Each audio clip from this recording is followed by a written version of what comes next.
فرزند زہرا یہ حالات برے ہیں.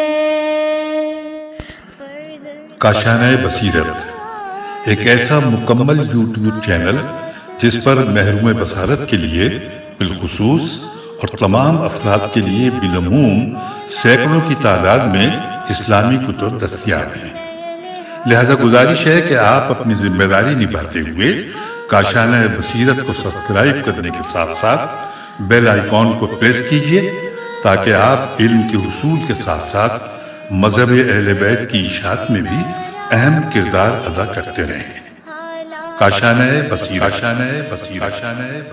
فرزند زہرا یہ حالات برے ہیں.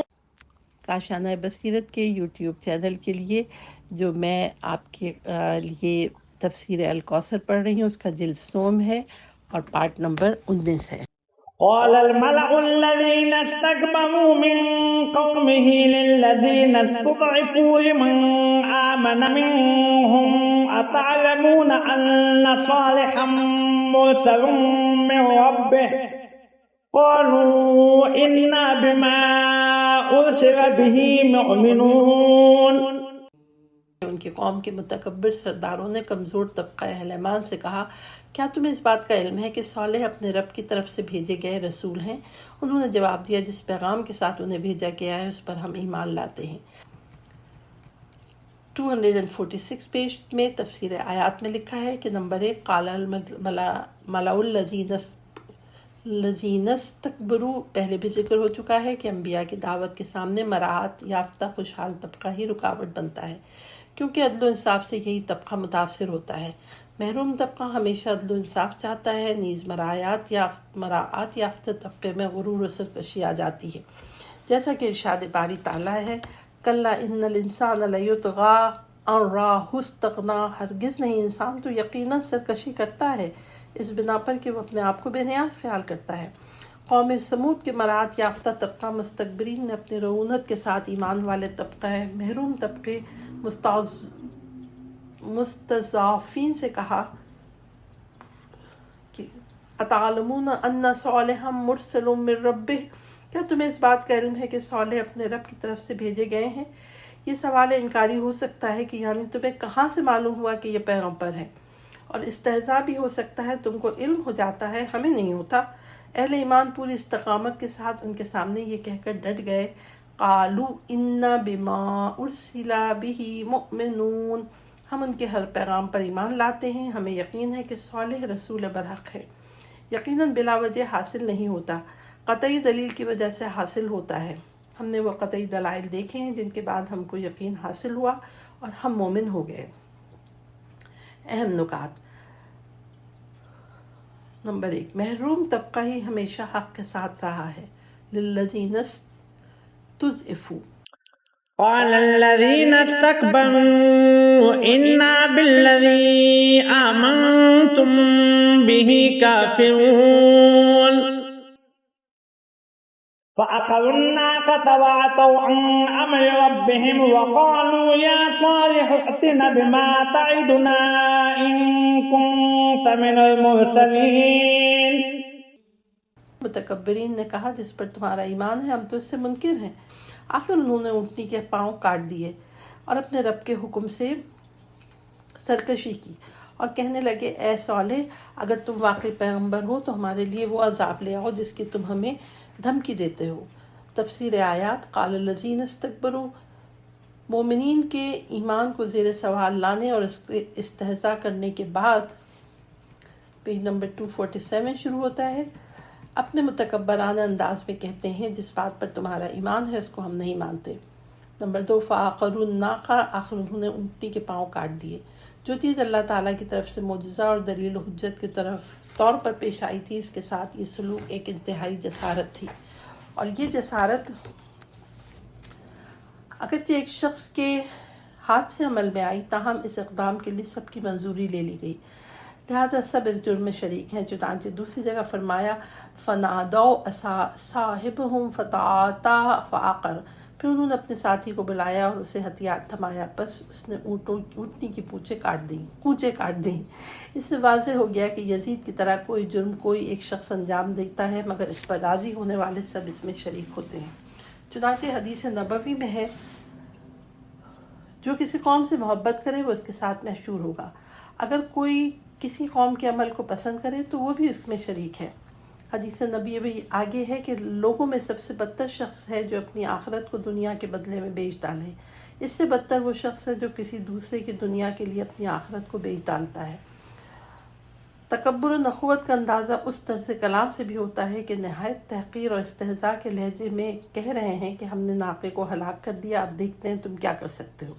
فأخذتهم الرجفة فأصبحوا في دارهم جاثمين فتولى عنهم وقال يا قوم لقد أبلغتكم رسالة ربي ونصحت لكم ولكن لا تحبون الناصحين۔ چنانچہ انہیں زلزلے نے گرفت میں لے لیا اور وہ اپنے گھروں میں اوندھے پڑے رہ گئے۔ بس صالح اس بستی سے نکل پڑے اور کہا، اے میری قوم، میں نے تو اپنے رب کا پیغام تمہیں پہنچا دیا اور تمہاری خیر خواہی کی، لیکن تم خیر خواہوں کو پسند نہیں کرتے۔ پیج نمبر 248 میں لکھا ہے کہ تفسیر آیات پہلے بھی ہم نے ذکر کیا۔ نمبر 1، اگر لوگ اپنے نبی سے مطالبہ کردہ معجزے کو نہ مانیں تو فوراً عذاب آتا ہے۔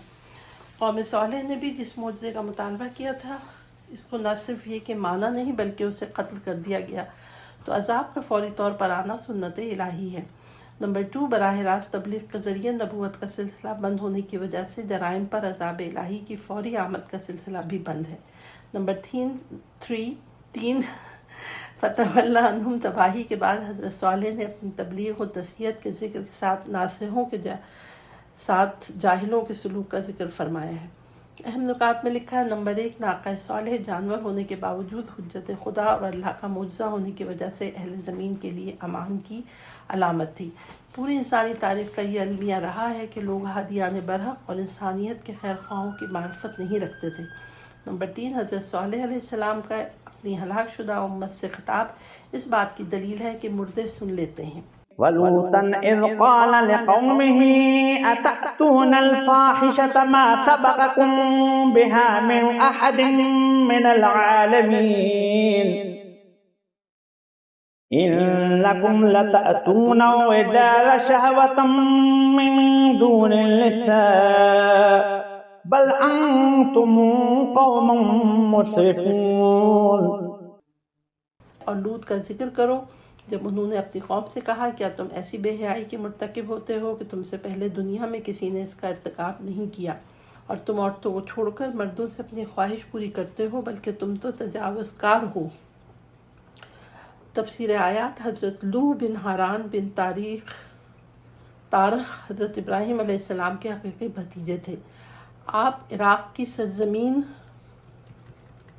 پیج نمبر 249 ہے، عراق کی سرزمین کلدانیوں کی بستی اور الف واورے میں پیدا ہوئے۔ اپنے والد کی وفات کے بعد اپنے چچا حضرت ابراہیم علیہ السلام کے ساتھ مابین النہرین تشریف لے گئے، وہاں سے جزیرہ قورن چلے گئے،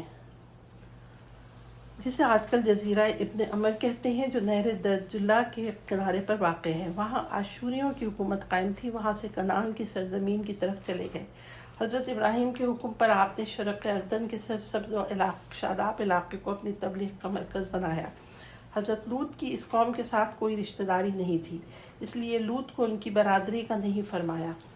توریت میں ان کا ذکر تفصیل سے ملتا ہے، البتہ یہودی مزاج بہتان تراشیوں کے ساتھ۔ قوم لوط، ہیڈنگ ہے قوم لوط۔ یہ قوم عراق و فلسطین کے درمیان مشرق اردن میں بستی تھی۔ ان کے دارالحکومت کا نام صدوم تھا، جو بحیرہ مردار، جسے بحر لوط بھی کہتے ہیں، کے کنارے آباد تھا۔ اس بحیرہ کے گرد کئی ایک بستیاں آباد تھیں، تاریخ میں ان بستیوں کا نام بھی آتا ہے، لیکن آج ان بستیوں کے کوئی آثار دکھائی نہیں دیتے ہیں۔ بعض مورخین یہ خیال کرتے ہیں کہ ممکن ہے یہ بستیاں بحیرہ مردار میں غرق ہو گئی ہوں۔ ماں سبقکم، اس آیت سے پتہ چلتا ہے کہ قوم لوط نے ہی ہم جنس بازی کے عمل بد کی ابتدا کی، اس کو رواج دیا اور دنیا میں اس غیر فطری فحش کاری کو متعارف کرایا۔ لہٰذا یہ قوم اس عمل بد کے ارتکاب کے علاوہ اس کو رواج دینے اور اسے دنیا میں متعارف کرانے کی بھی مجرم ہے۔ قوم لوط کے بعد یونانی قوم نے اس فحش کاری کو اخلاقی جواب دینے کی کوشش کی، اور مغرب کی جدید جاہلیت نے تو اس کو قانونی تحفظ بھی فراہم کیا اور اس خیانت کو قانون کا سہارا دیا۔ یہ لوگ صنفی حقوق کی ضامن تعدد زوجات کو ناجائز سمجھتے ہیں، لیکن مردوں کو زنانہ پن میں مبتلا اور کم از کم 2 عورتوں کی جنسی حق تلفی کر کے ان کے صنفی خیانت اور اخلاقی بے راہ روی کے اسباب فراہم کرتے ہیں۔ اس طرح وہ تعدد زوجات کو غیر انسانی اور تعدد تجاوزات کو اخلاقی و قانونی سمجھتے ہیں۔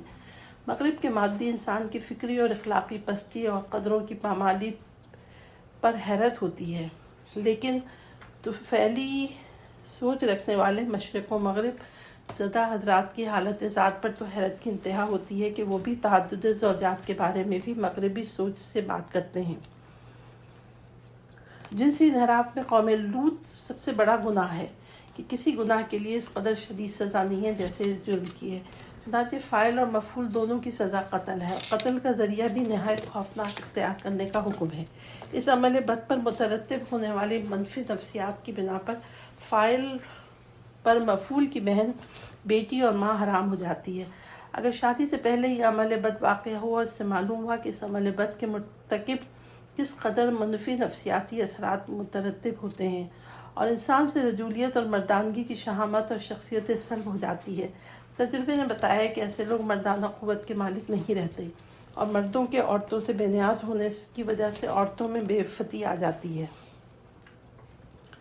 پیج نمبر 250 ہے۔ روایت ہے کہ حضرت امام جعفر صادق علیہ السلام نے شیعوں کی خصوصیات بیان کرتے ہوئے فرمایا ہے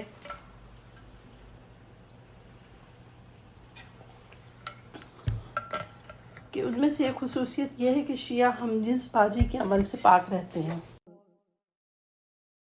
وما كان جواب قومه إلا أن قالوا أخرجوهم من قريتكم إنهم أناس يتطهرون۔ اور ان کی قوم کے پاس کوئی جواب نہ تھا سوائے اس کے کہ وہ کہیں انہیں اپنی بستی سے نکال دو، یہ لوگ بڑے پاکیزہ بننے کی کوشش کرتے ہیں۔ تفسیر آیات۔ اپنی بستی سے نکال دو اس لیے کہا گیا ہے چونکہ حضرت نوح یہاں کے باشندہ نہ تھے۔ آپ یہاں تبلیغ کے لیے تشریف لائے تھے، اور بستی سے نکالنے کی وجہ یہ تھی کہ یہ پاکیزہ لوگ ہیں، اس بستی میں نہ کوئی پاکیزہ رہے نہ کوئی پاک باز، اور یہاں ہر طرف فحاشکار اور بدکار لوگ ہی آباد رہے۔ جدید جاہلیت بھی اس طرز فکر سے مختلف نہیں ہے۔ ان میں اگر کوئی فرد پاک باز رہنا چاہتا ہے، کوئی عورت پاک دامن رہنا چاہتی ہے، کوئی شخص انسانی اور اخلاقی قدروں کی پاسداری کرنا چاہتا ہے تو اس کا جینا حرام کر دیتے ہیں۔ حال ہی میں فرانس میں مسلم طالبات نے صرف یہ قدم اٹھایا کہ اسکولوں میں اسلامی حجاب کے ساتھ جانا شروع کیا تو مہذب جاہلیت سے یہ بات برداشت نہ ہوئی اور ان طالبات کو اسکول سے نکال دیا۔ فأنجيناه وأهله إلا امرأته كانت من الغابرين وأمطرنا عليهم مطرا فانظر كيف كان عاقبة المجرمين۔ چنانچہ ہم نے لوط اور ان کے گھر والوں کو نجات دی سوائے ان کی بیوی کے جو پیچھے رہ جانے والوں میں سے تھی، اور ہم نے اس قوم پر ایک بارش برسائی، پھر دیکھو ان مجرموں کا کیا برا انجام ہوا۔ تفسیر آیات۔ ان آیات سے معلوم ہوا کہ قوم لوط میں حضرت لوط کا گھرانہ ایمان پہ تھا، چنانچہ سورہ زاریات کی آیت نمبر 36 میں اس کی تصریح ہے۔ پیج نمبر 251 ہے۔ وہاں ہم نے ایک گھر کے علاوہ مسلمانوں کا گھر نہ پایا۔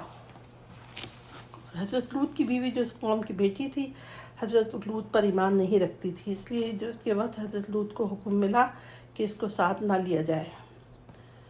وَأَمْطَرْنَا عَلَيْهِمْ بارش سے مراد یہاں پتھر کی بارش ہے، چنانچہ دوسری جگہ فرمایا ہے کہ ان بستیوں کو الٹ دیا گیا۔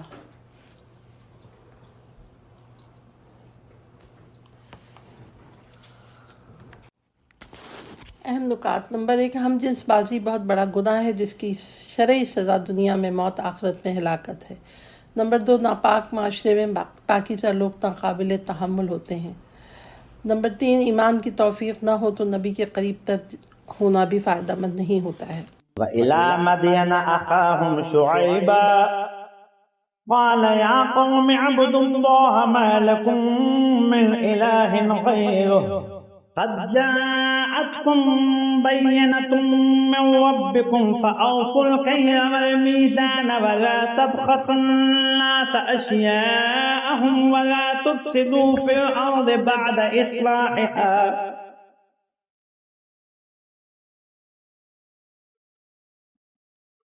ذلكم خير لكم إن كنتم مؤمنين. اور اہل مدین کی طرف ہم نے انہی کی برادری کے ایک فرد شعیب کو بھیجا. انہوں نے کہا ہے میری قوم اللہ ہی کی عبادت کرو، اس کے سوا تمہارا کوئی معبود نہیں ہے. تمہارے پاس تمہاری رب کی طرف سے واضح دلیل آ چکی ہے، لہٰذا تم ناپ اور تول پورا کرو اور لوگوں کو ان کی چیزیں کم کرنے نہ دو، اور زمین میں اصلاح ہو چکی تو اس میں فساد نہ پھیلاؤ. اگر تم واقعی مومن ہو تو اس میں خود تمہاری بھلائی ہے. تفسیر آیات. مدین کا محل وقوع بحر احمر اور خلیج عقبہ کے کنارے فلسطین کے جنوب اور حجاز کے شمال مغرب میں واقع ہے. یہ علاقہ تجارتی اعتبار سے بڑی اہمیت کا حامل تھا، کیونکہ یمن سے مکہ اور ینبو سے ہوتا ہوا شام کا راستہ، دوسری طرف عراق سے مصر کا راستہ بھی اسی علاقے سے گزرتا تھا. چنانچہ تاریخی حقائق کے علاوہ سیاق آیت بھی بتاتا ہے کہ مخاطب قوم کو تجارت ناپ تول سے زیادہ واسطہ پڑتا تھا، اور یہ شہر ابراہیم کے ایک پیج نمبر 252 ہے، شہر کے صاحبزادے جناب مدین کے نام سے موسوم ہوا. حضرت شعیب علیہ السلام کا نسب نامہ اس طرح منقول ہے کہ شعیب بن میکیل بن یشجر بن مدین بن ابراہیم. نمبر 1 قال یا قوم عبد اللہ. مدین کی قوم دراصل دین ابراہیمی پر تھی. مرور زمانہ سے ان میں انحراف آ گیا تو ان کی ہدایت کے لیے حضرت شعیب علیہ السلام مبعوث ہوئے. آپ نے یہاں چند بڑے انحرافات کو درست کرنے کی سعی فرمائی. ان میں شرک بھی آ گیا تھا، اس لیے فرمایا صرف اللہ ہی کی عبادت کرو.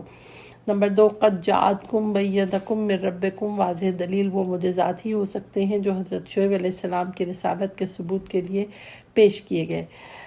ان معجزات کی تفصیل اگرچہ ہمیں معلوم نہیں، تاہم اس آیت سے معجزات ثابت ہوتے ہیں.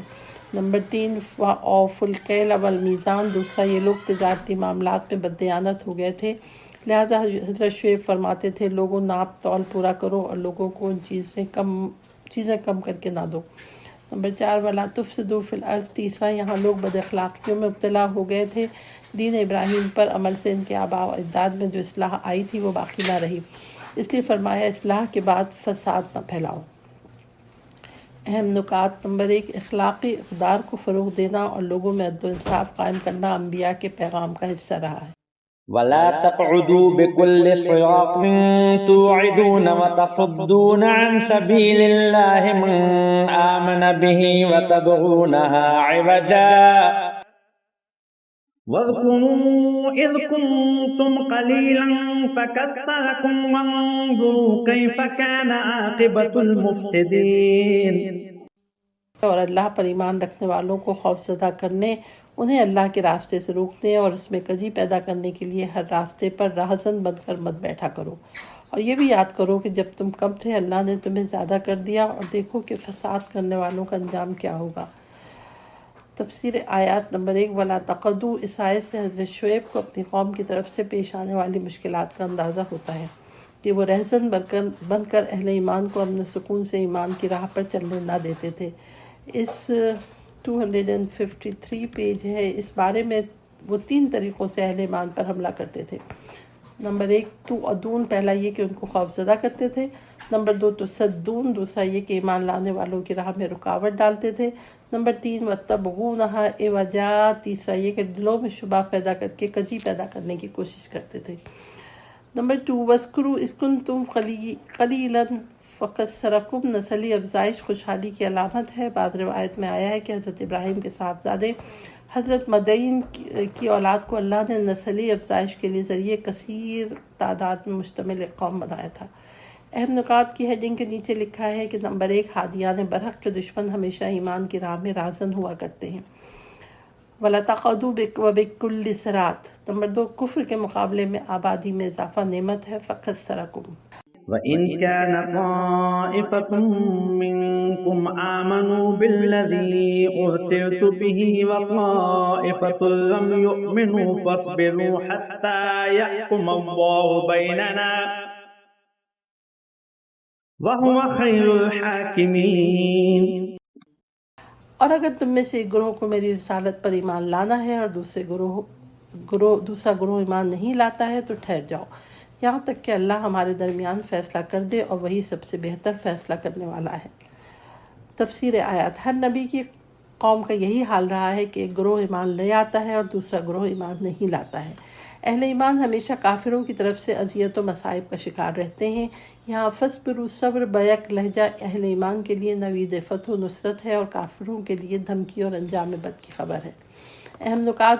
نمبر 1، فیصلہ جب اللہ پہ چھوڑا جاتا ہے تو یہ سب سے بڑی سزا ہوتی ہے۔ وَهُوَ خَيْرُ الْحَاكِمِينَ۔ قال الملأ الذين استكبروا من قومه لنخرجنك يا شعيب والذين آمنوا معك من قريتنا أو لتعودن في ملتنا قال أولو كنا كارهين۔ ان کی قوم کے متکبر سرداروں نے کہا، اے شعیب، ہم تجھے اور تیرے مومن ساتھیوں کو اپنی بستی سے ضرور نکال دیں گے، یا تمہیں ہمارے مذہب میں واپس آنا ہوگا۔ شعیب نے کہا، اگر ہم بیزار ہوں تو بھی۔ تشریح کلمات۔ ملت دین اور ملت تقریباً ایک معنی میں استعمال ہوتے ہیں۔ فرق یہ ہے کہ ملت کی اضافت صرف اس نبی کی طرف ہوتی ہے جس کا وہ دین ہوتا ہے، جیسے ملت ابراہیم۔ دوسرا فرق یہ بیان کیا گیا ہے کہ من جانب اللہ شروع ہونے کے لحاظ سے ملت اور اس پر عمل کرنے کے لحاظ سے دین کہا جاتا ہے، کیونکہ دین کے معنی اطاعت و فرما برداری ہیں۔ بریکٹ میں لکھا ہے راغب۔ سامعین، تفسیر آیات میں لکھا ہے کہ حضرت شعیب علیہ السلام کو جابر اور متکبر سرداروں نے منطق اور استدلال کی جگہ طاقت کے استعمال کی دھمکی دی اور کہا، اے شعیب، آپ کو یا تو ملک چھوڑنا ہوگا یا اپنا دین چھوڑ کر ہمارے دین کی طرف آنا ہوگا۔ طاقت کی اس غیر منطقی زبان کے جواب میں حضرت شعیب نے عقل و منطق کی بات کی اور فرمایا، کیا کراہت اور بیزاری کے ساتھ بھی کسی دین و مذہب کا اختیار کرنا معقول ہے؟ کیونکہ دل طاقت کے سامنے ہتھیار کبھی نہیں ڈالتا۔ تفصیل کے لیے ملاحظہ کریں بقرہ آیت نمبر 256۔ اہم نکات میں لکھا ہے کہ دین الہی قبول کرنے میں جبر چل سکتا ہے، نہ مسترد کرنے میں۔ اولو کننا کارہین۔ قد افترينا على الله كذبا إن عدنا في ملتكم بعد إذ نجانا الله منها وما يكون لنا أن نعود فيها إلا أن يشاء الله ربنا وسع ربنا كل شيء علما على الله توكلنا ربنا افتح بيننا وبين قومنا بالحق وأنت خير الفاتحين۔ اگر ہم تمہارے مذہب میں واپس آ گئے تو ہم اللہ پر بہتان ماننے والے ہوں گے، جبکہ اللہ نے ہمیں اس باطل سے نجات دی ہے، اور ہمارے لیے اس مذہب کی طرف پلٹنا کسی طرح ممکن نہیں مگر یہ کہ ہمارا رب اللہ چاہے۔ ہمارے رب کا علم ہر چیز پر محیط ہے، ہم نے اللہ ہی پر توکل کیا ہے۔ اے ہمارے پروردگار، ہمارے اور ہماری قوم کے درمیان برحق فیصلہ کر، اور تو بہترین فیصلہ کرنے والا ہے۔ تفسیر آیات۔ نمبر 1، قد افترینا علی اللہ۔ شعیب علیہ السلام کی قوم بت پرست تھی، لیکن بت پرستی کی طرف پلٹنے کا مطلب یہ نکلتا ہے کہ اللہ کے ساتھ شرک کرے اور اللہ پر بہتان باندھے، وہ بھی اس علم و یقین کے ساتھ کہ اللہ کا کوئی شریک نہیں ہے۔ نمبر 2، وما یکون لنا ان نعود۔ کیسے ممکن ہے اللہ کا کوئی شریک بنائے؟ اس لیے فیصلہ فرماتا ہے کہ مذہب کی طرف پلٹنا ممکن نہیں۔ نمبر 3، ان یشاء اللہ، مگر جو اللہ چاہے کا مطلب یہ ہے کہ اللہ سے ہٹ کر قطعی بات کرنا انبیاء کے ہاں خلاف ادب سمجھا جاتا ہے، اس لیے کفر اختیار نہ کرنے کے فیصلے کو بھی اللہ کی مشیت کے ساتھ مربوط کیا ہے۔ یا اس کا یہ مطلب ہو سکتا ہے کہ مذہب شرک کی طرف پلٹنا ممکن نہیں مگر اللہ ہم سے ایمان سلب کر لے، یا اللہ کو ہم اپنی رحمت سے دور کرے اور ہم کو اپنے حال پہ چھوڑ دے، تو ممکن ہے کہ ایمان کی دولت سے محروم ہو کر دوبارہ شرک کی طرف پلٹ جائیں، اور اللہ ہمارے ساتھ ایسا نہیں کرے گا۔ یا ممکن ہے اللہ یشاء اللہ کا مطلب یہ ہو کہ ہم شرک کی طرف اس صورت میں پلٹ سکتے ہیں جب اللہ شرک کو چاہے، اور یہ محال ہے، لہذا ہمارا شرک کی طرف پلٹنا محال ہے۔ یہ ایسا ہے جیسا کہ سورہ اعلیٰ کی آیت نمبر 6 اور 7 میں فرمایا کہ سنقرئک فلا تنسا الا ما شاء اللہ، قریب ہم آپ کو پڑھائیں گے پھر آپ نہیں بھولیں گے مگر جو اللہ چاہے، یعنی اگر اللہ آپ سے وہی سلب کرنا چاہے آپ کے ذہن سے یہ وہی نکل جائے، مگر اللہ ایسا نہیں کرے گا۔ نمبر 4 وسع ربنا کل شیء علما، ہمارے رب کی مشیت اس کے علم و حکمت کے مطابق ہوتی ہے، وہ ہمارے حال سے باخبر ہے، لہٰذا وہ ہم کو ہمارے اپنے حال پر نہیں چھوڑے گا۔ نمبر 5 اللہ توکلنا، اس بینش کے تحت ہم اللہ ہی پر بھروسہ کرتے ہیں اور اپنے تمام معاملات کو اسی کے سپرد کرتے ہیں۔ نمبر 6 ربنا افتح بیننا و بین قومنا، اپنے علم و حکمت اور ہمارے توکل کی بنیاد پر ہمارے اور ہماری قوم کے درمیان فیصلہ فرما۔ وقال الملأ الذين كفروا من قومه لئن اتبعتم شعيبا إنكم إذا لخاسرون، اور قوم شعیب کے کافر سرداروں نے کہا اگر تم لوگوں نے شعیب کی پیروی کی تو یقیناً بڑا نقصان اٹھاؤ گے۔ تفسیر آیت میں لکھا ہے کہ یہ قوم تجارت پیشہ تھی، کافر یہ خیال کرتے ہوں گے کہ حضرت شعیب کی شریعت کے مطابق تجارت میں خسارہ ہوگا، کیونکہ اس صورت میں ناپ تول درست کرنا ہوتا ہے، یا ممکن ہے کافروں کے بائیکاٹ کی وجہ سے مالی اعتبار سے خسارہ ہوگا اور عزت و وقار مجروح ہوگا۔ بہرحال جن کے پاس آخرت کی ابدی زندگی کا تصور نہیں، ان کی سوچ پر مادیت حاکم ہوتی ہے۔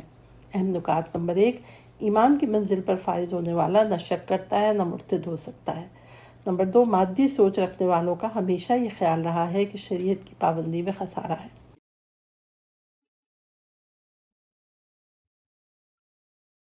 فأخذتهم الرجفة فأصبحوا في دارهم جاثمين الذين كذبوا شعيبا كأن لم يغنوا فيها الذين كذبوا شعيبا كانوا هم الخاسرين۔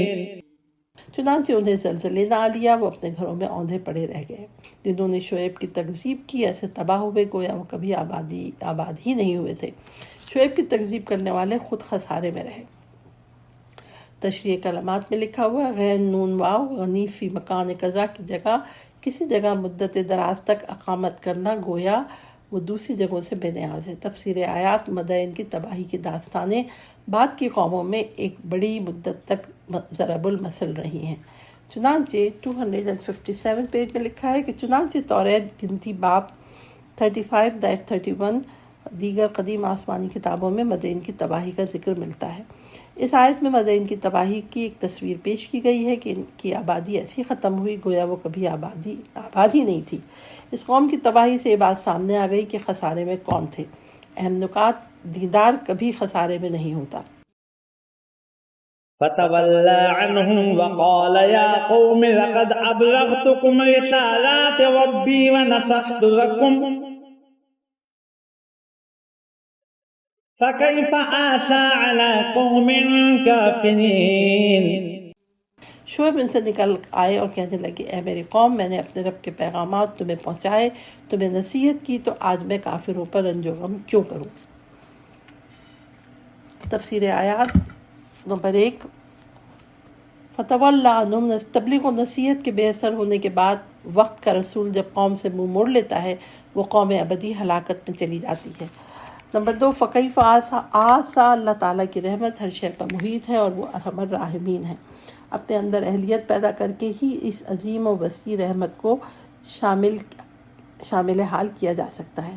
اگر یہ قوم رحم کے اہل ہوتی ہے تو ان پر عذاب نازل ہی نہیں ہوتا ہے اور ان کا رسول بھی عذاب سے رنج و غم نہیں کرتا ہے۔ واضح رہے کہ حضرت شعیب نے اپنی قوم سے یہ خطاب ان کی ہلاکت کے بعد کیا ہے۔ اہم نکات۔ نمبر 1 مردے زندوں کا خطاب سنتے ہیں، یا قومی لقد ابلغتکم۔ نمبر 2 اپنے اندر اہلیت پیدا کر کے ہی اس عظیم و وسیع رحمت کو شامل کیا جا سکتا ہے، ورنہ سرکش قوم رحم کی مستحق نہیں